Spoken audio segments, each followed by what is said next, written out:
Book 4. Luigi said, "Since an engagement has been won so honourably under my rule, I think it is well if I do not tempt fortune further, knowing how changeable and unstable it is. And therefore I desire to resign my speakership, and that, wanting to follow the order that belongs to the youngest, Zenobi now assume this office of questioning. And I know he will not refuse this honour, or we would rather say this hard work, as much in order to give pleasure as also because he is naturally more courageous than I. Nor should he be afraid to enter into these labours, where he can thus be overcome as he can overcome." Zenobi said, "I intend to stay where you put me, even though I would more willingly stay to listen, because up to now I am more satisfied with your questions than those which occurred to me in listening to your discussions pleased me. But I believe it is well, lords, since you have time left and have patience, we do not annoy you with these ceremonies of ours." Fabrizio said, "Rather you give me pleasure, because this change of questioners makes me know the various geniuses and your various desires. Is there anything remaining of the matter discussed which you think should be added?" Zenobi said, "There are two things I desire before we pass on to another part. The one is that you would show me if there is another form of organizing the army which may occur to you. The other, what considerations ought a captain have before going to battle, and if some accident should arise concerning it, what remedies can be made?" Fabrizio said, "I will make an effort to satisfy you. I will not reply to your questions in detail, for when I answer one, often it will also answer another. I have told you that I proposed a form for the army which should fill all the requirements according to the nature of the enemy and the site, because in this case one proceeds according to the site and the enemy. But note this, that there is no greater peril than to overextend the front of your army, unless you have a very large and very brave army. Otherwise you have to make it rather wide and of short length, than of long length and very narrow. For when you have a small force compared to the enemy, you ought to seek other remedies. For example, arrange your army so that you are girded on a side by rivers or swamps, so that you cannot be surrounded. Or gird yourself on the flanks with ditches, as Caesar did in Gaul.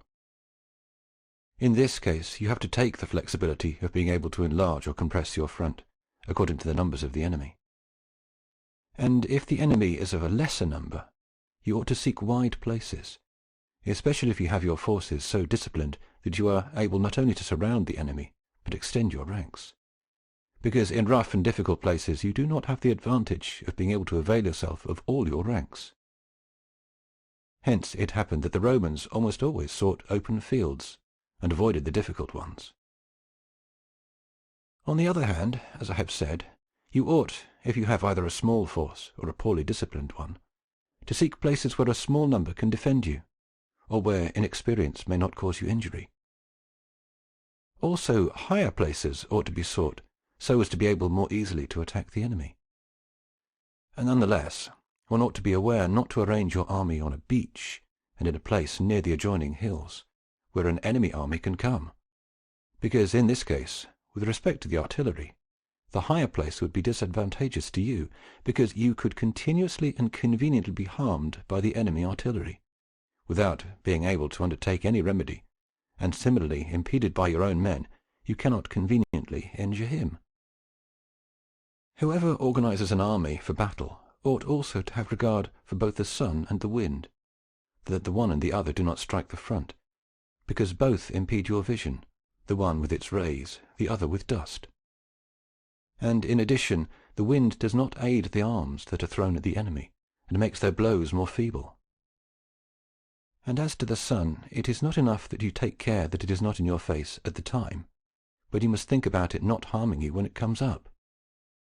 And because of this, in arranging the army, I would have the sun behind them, so that much time should pass before it should come in front of you.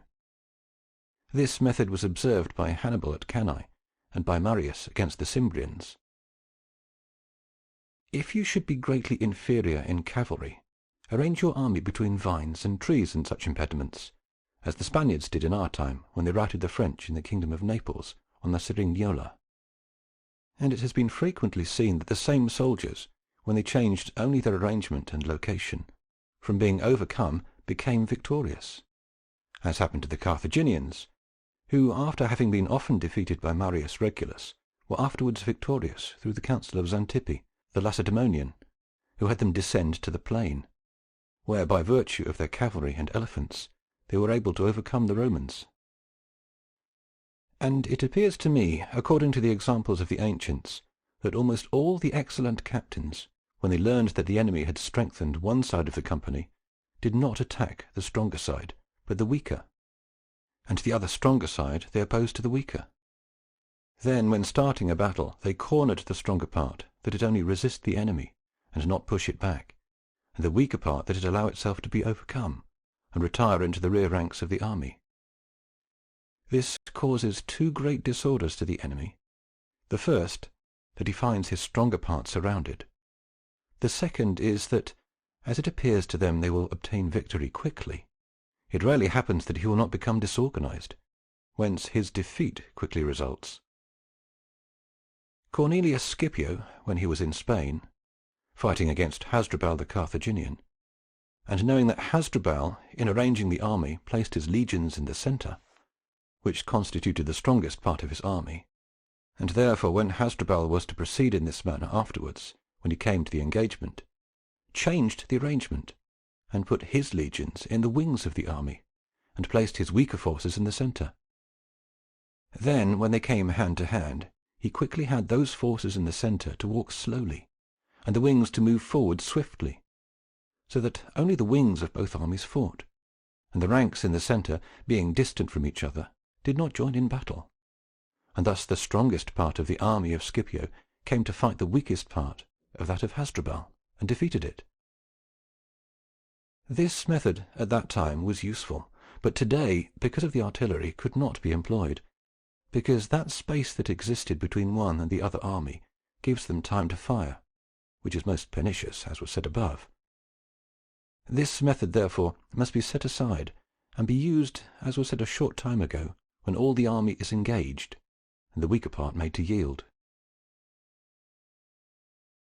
When a captain finds himself to have an army larger than that of the enemy, and not wanting to be prevented from surrounding him, arranges his army with fronts equal to those of the enemy, and when the battle is started, has his front retire, and the flanks extend little by little, and it will always happen that the enemy will find himself surrounded without being aware of it.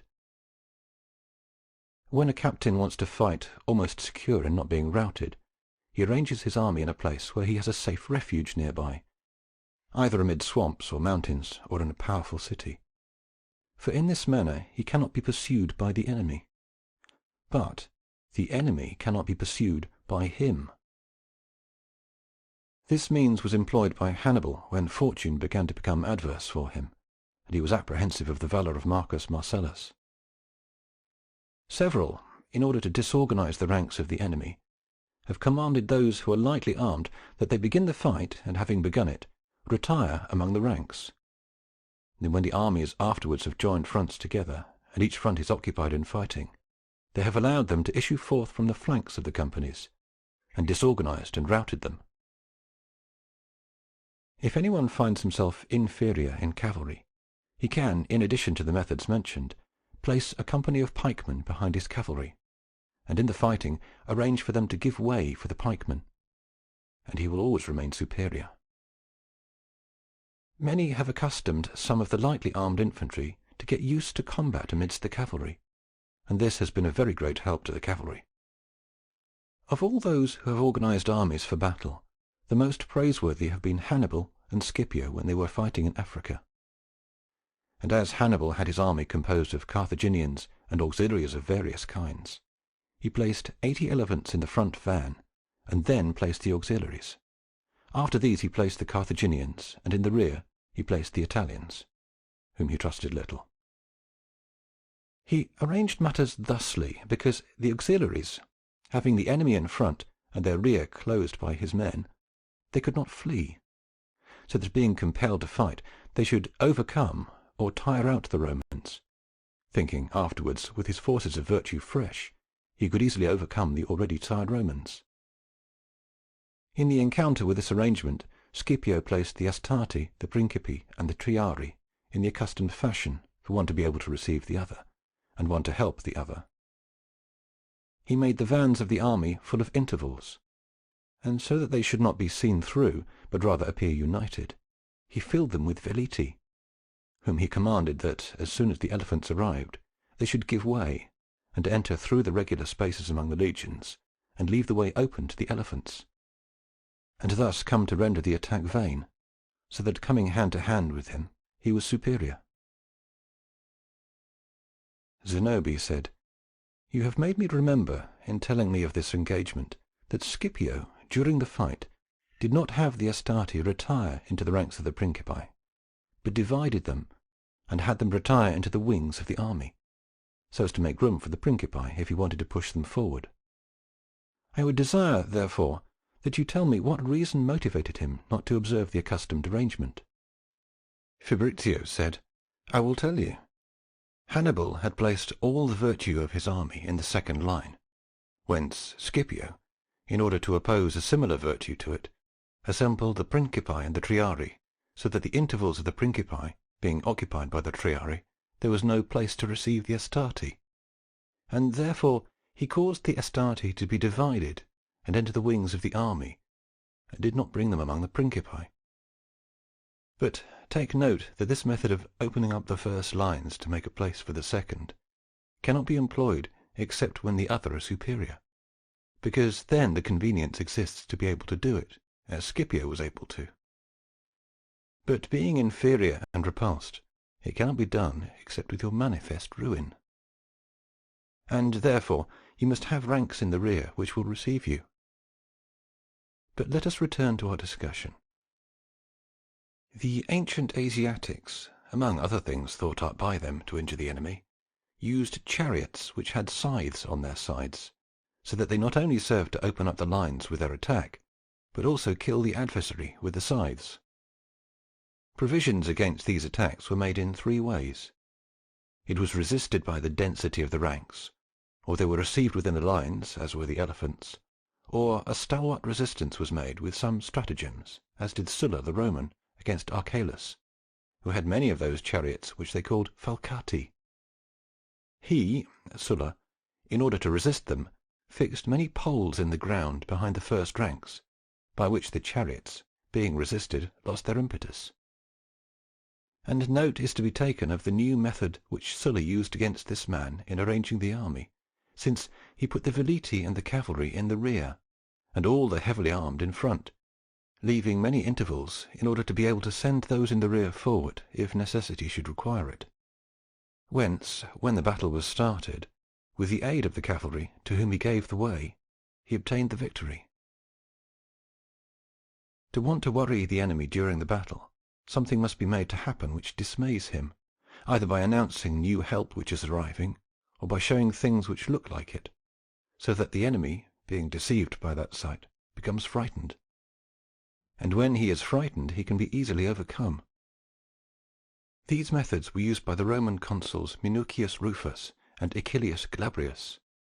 Caius Sulpicius also placed many soldier packs on mules and other animals useless in war, but in a manner that they looked like men-at-arms, and commanded that they appear on a hill while they were in hand-to-hand combat with the Gauls, whence his victory resulted. Marius did the same when he was fighting against the Germans.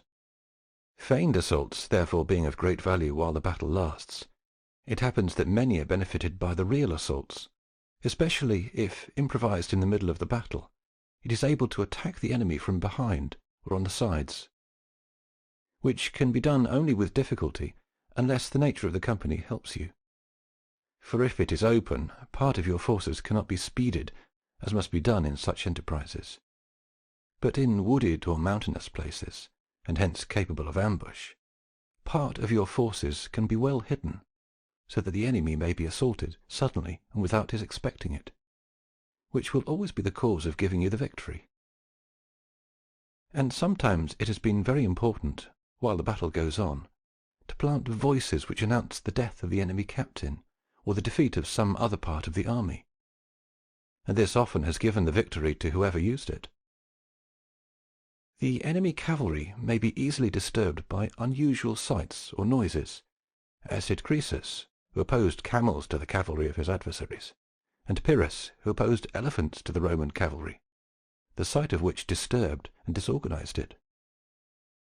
In our times the Turk routed the Shah in Persia and the Soldan in Syria with nothing else than the noise of guns, which so affected their cavalry by their unaccustomed noises that the Turk was able easily to defeat it. The Spaniards, to overcome the army of Hamilcar, placed in their first lines chariots full of tow drawn by oxen, and when they had come to battle set fire to them, whence the oxen, wanting to flee the fire, hurled themselves on the army of Hamilcar and dispersed it. As we mentioned, where the country is suitable, it is usual to deceive the enemy when in combat by drawing him into ambushes. But when it is open and spacious, many have employed the digging of ditches, and then covering them lightly with earth and branches, but leaving several spaces solid, in order to be able to retire between them. Then, when the battle is started, retire through them, and the enemy pursuing comes to ruin in them. If, during the battle, some accident befalls you which dismays your soldiers, it is a most prudent thing to know how to dissimulate and divert them to something good, as did Lucius Sulla, who, while the fighting was going on, seeing that a great part of his forces had gone over to the side of the enemy, and that this had dismayed his men, quickly caused it to be understood throughout the entire army that everything was happening by his order, and this not only did not disturb the army, but so increased its courage that it was victorious. It also happened to Sulla that, having sent certain soldiers to undertake certain business, and they having been killed, in order that his army would not be dismayed, said that because he had found them unfaithful, he had cunningly sent them into the hands of the enemy.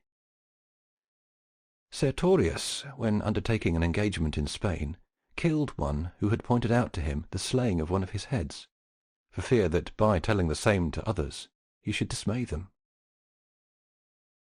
It is a difficult matter to stop an army already in flight and return it to battle. And you have to make this distinction. Either they are entirely in flight, and here it is impossible to return them, or only a part are in flight, and here there is some remedy. Many Roman captains, by getting in front of those fleeing, have stopped them by making them ashamed of their flight, as did Lucius Sulla, who, when a part of his legions had already turned, driven by the forces of Mithridates, with his sword in hand he got in front of them and shouted, "If anyone asks you where you have left your captain, tell them we have left him in Boeotia fighting." The consul Attilius opposed those who fled with those who did not flee, and made them understand that if they did not turn about, they would be killed by both friends and enemies. Philip of Macedonia, when he learned that his men were afraid of the Scythian soldiers, put some of his most trusted cavalry behind his army, and commissioned them to kill anyone who fled, whence his men, preferring to die fighting rather than in flight, won. Many Romans, not so much in order to stop a flight as to give his men an occasion to exhibit greater prowess while they were fighting, have taken a banner out of their hands, and tossing it amid the enemy, offered rewards to whoever would retrieve it. I do not believe it is out of order to add to this discussion those things that happen after a battle, especially as they are brief, and not to be omitted, and conform greatly to this discussion. I will tell you, therefore, how engagements are lost or are won. When one wins, he ought to follow up the victory with all speed, and imitate Caesar in this case, and not Hannibal, who, because he had stopped after he had defeated the Romans at Cannae, lost the empire of Rome. The other, Caesar, never rested after a victory, but pursued the routed army with great impetus and fury until he had completely assaulted it. But when one loses, a captain ought to see if something useful can result from this loss, especially if some residue of the army remains to him. An opportunity can arise from the unawareness of the enemy, which frequently becomes obscured after a victory, and gives you the occasion to attack him. As Martius the Roman attacked the Carthaginian army, which, having killed the two Scipios and defeated their armies, thought little of that remnant of the forces, who with Martius remained alive, and was in turn attacked and routed by him. It is seen, therefore, that there is nothing so capable of success as that which the enemy believes you cannot attempt, because men are often injured more when they are less apprehensive. A captain ought, therefore, when he cannot do this, at least endeavour with industry to restrict the injury caused by the defeat. And to do this, it is necessary for you to take steps that the enemy is not able to follow you easily, or give him cause for delay. In the first case, some, after they realize they are losing, order their leaders to flee to several parts by different paths, having first given an order where they should afterwards reassemble, so that the enemy, fearing to divide his forces, would leave all or a greater part of them safe. In the second case, many have thrown down their most precious possessions in front of the enemy, so that, being retarded by plundering, he gave them more time for flight. Titus Dimmius used not a little astuteness in hiding the injury received in battle, for, after he had fought until nightfall with the loss of many of his men, caused a good many of them to be buried during the night, whence in the morning the enemy, seeing so many of their dead and so few Romans, believing they had the disadvantage, fled. I believe I have thus confused you, as I said, but satisfied your question in good part. It is true that concerning the shape of the army, there remains for me to tell you how sometimes it is customary for some captains to make the front in the form of a wedge, judging in that way to be more able readily to penetrate the army of the enemy. In opposition to this shape, they customarily would form a scissor, so as to be able to receive that wedge into that space, and surround and fight it from every side. On this I would like you to have this general rule, that the greatest remedy used against the design of the enemy is to do that willingly which he designs for you to do by force, because, doing it willingly, you do it with order and to your advantage, but to his disadvantage. If you should do it by force, it would be to your ruin.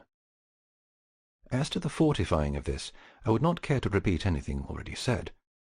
Does the adversary make a wedge in order to open your ranks? If you proceed with yours open, you disorganize him, and he does not disorganize you. Hannibal placed elephants in front of his army to open that of the army of Scipio. Scipio went with his open, and was the cause of his own victory and the ruin of Hannibal.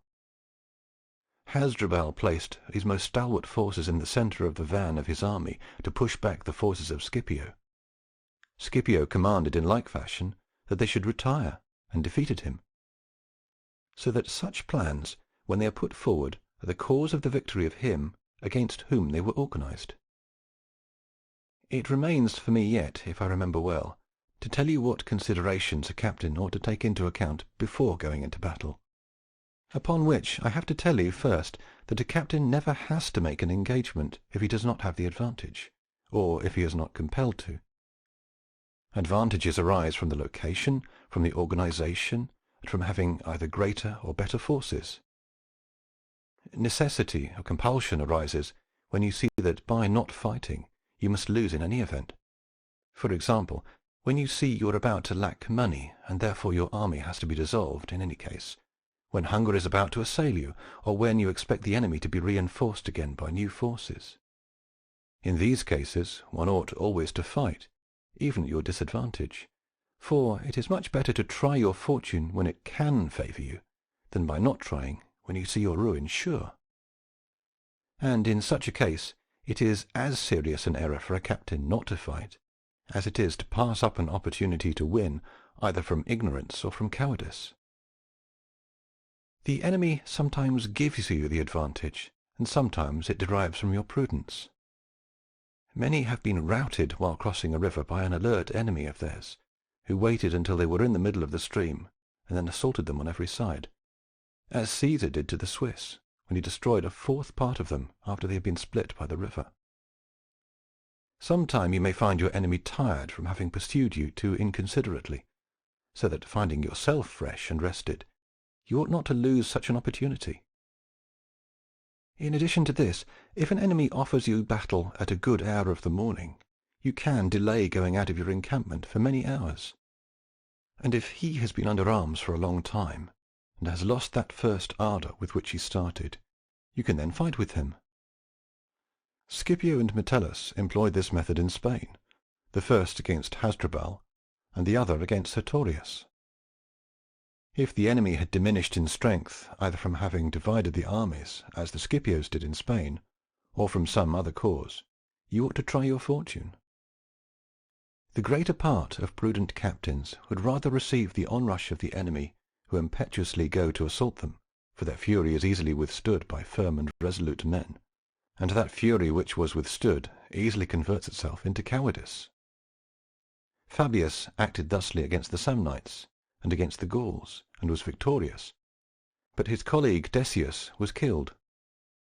Some who feared the virtue of their enemy have begun the battle at an hour near nightfall, so that if their men were defeated, they might be able to be protected by its darkness and save themselves.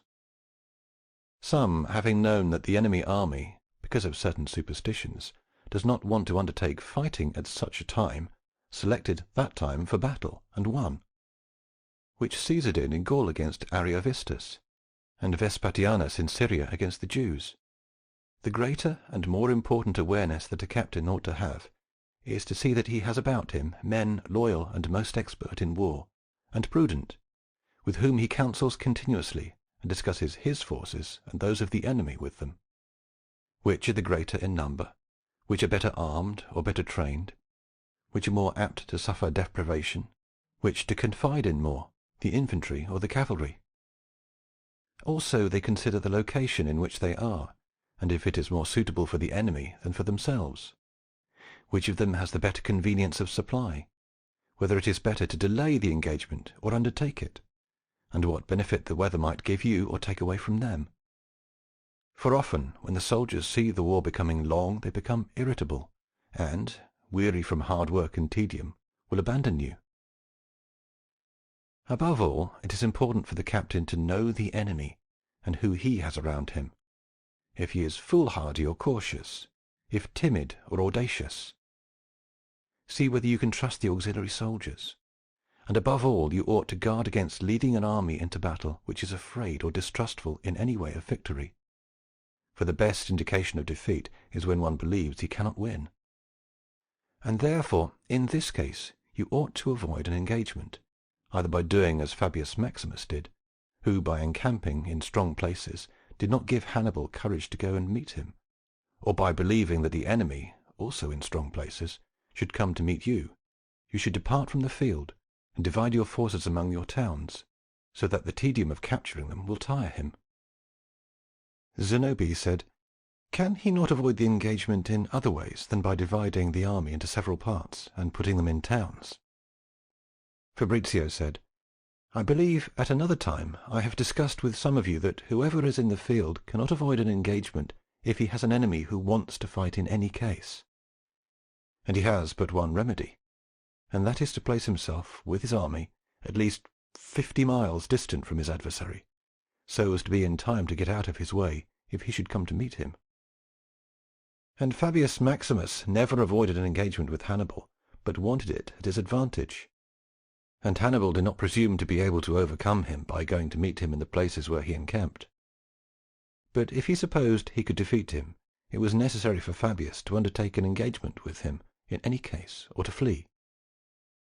Philip, king of Macedonia, he who was the father of Perseus, coming to war with the Romans, placed his encampment on a very high mountain, so as not to have an engagement with them. But the Romans went to meet him on that mountain and routed him. Vercingetorix, a captain of the Gauls, in order to avoid an engagement with Caesar, who unexpectedly had crossed the river, placed himself miles distant with his forces. The Venetians in our times, if they did not want to come to an engagement with the King of France, ought not to have waited until the French army had crossed the Adda, but should have placed themselves distant from him, as did Vercingetorix. Whence, having waited for him, they did not know how to take the opportunity of undertaking an engagement during the crossing, nor how to avoid it. For the French being near to them, as the Venetians decamped, assaulted and routed them. And so it is that an engagement cannot be avoided if the enemy at all events wants to undertake it.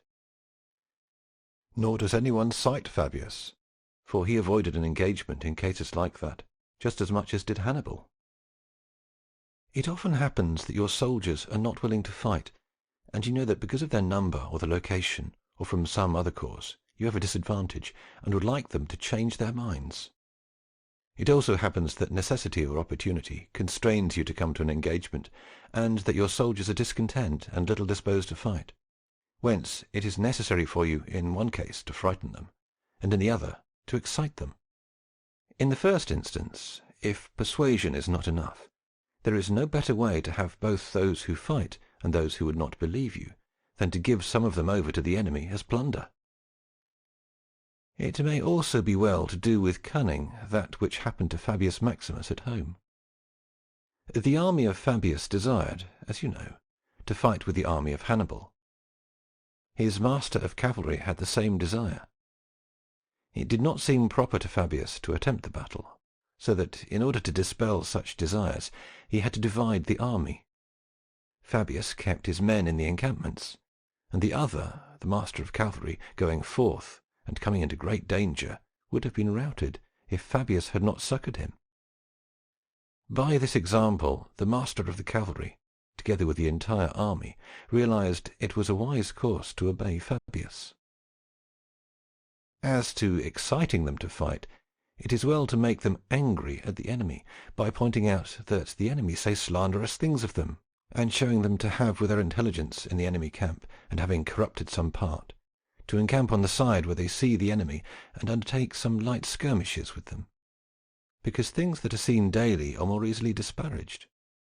By showing yourself indignant, and by making an oration in which you reproach them for their laziness, you make them so ashamed by saying you want to fight only if they do not accompany you.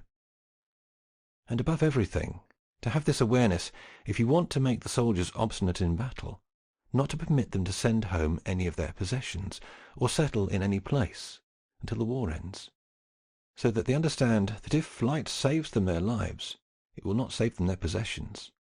The love of the latter, not less than the former, renders men obstinate in defence.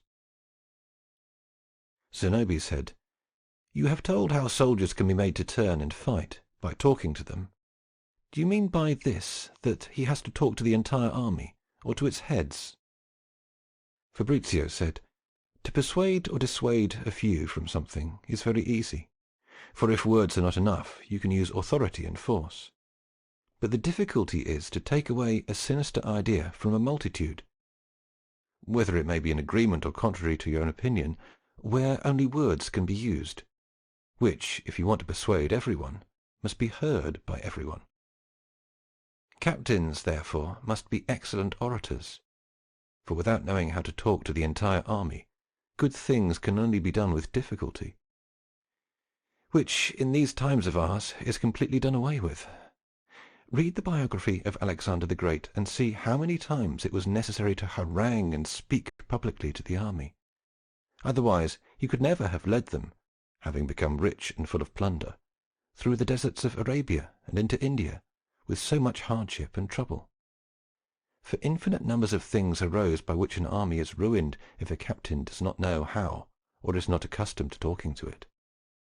For this speaking takes away fear, incites courage, increases obstinacy, and sweeps away deceptions, promises rewards, points out dangers and the ways to avoid them, reprimands, begs, threatens, fills with hope, praises, slanders, and does away all those things by which human passion are extinguished or enkindled.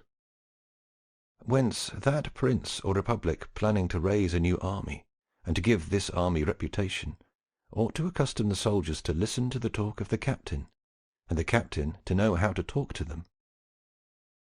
Religion was also of much value in keeping the ancient soldiers well disposed, and an oath was taken by them when they came into the army.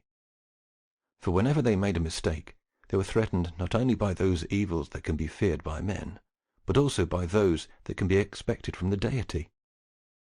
This practice, mixed with other religious means, often made an entire enterprise easy for the ancient captains, and would always be so whenever religion was feared and observed.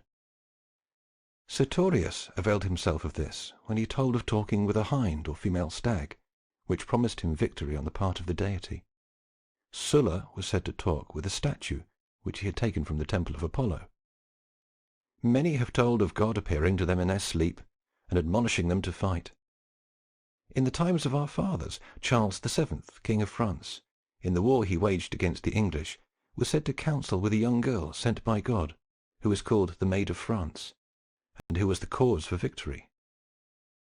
You can also take means to make your soldiers value the enemy little, as Agesilaus the Spartan did, who showed his soldiers some Persians in the nude, so that, seeing their delicate members, they should have no cause for being afraid of them. Some have constrained them to fight from necessity, by removing from their paths all hope of saving themselves except through victory. This is the strongest and the best provision that can be made when you want to make your soldiers obstinate, which obstinacy is increased by the confidence and the love either of the captain or of the country. Confidence is instilled by arms organization, fresh victories, and the knowledge of the captain. Love of country springs from nature, that of the captain from his virtue more than any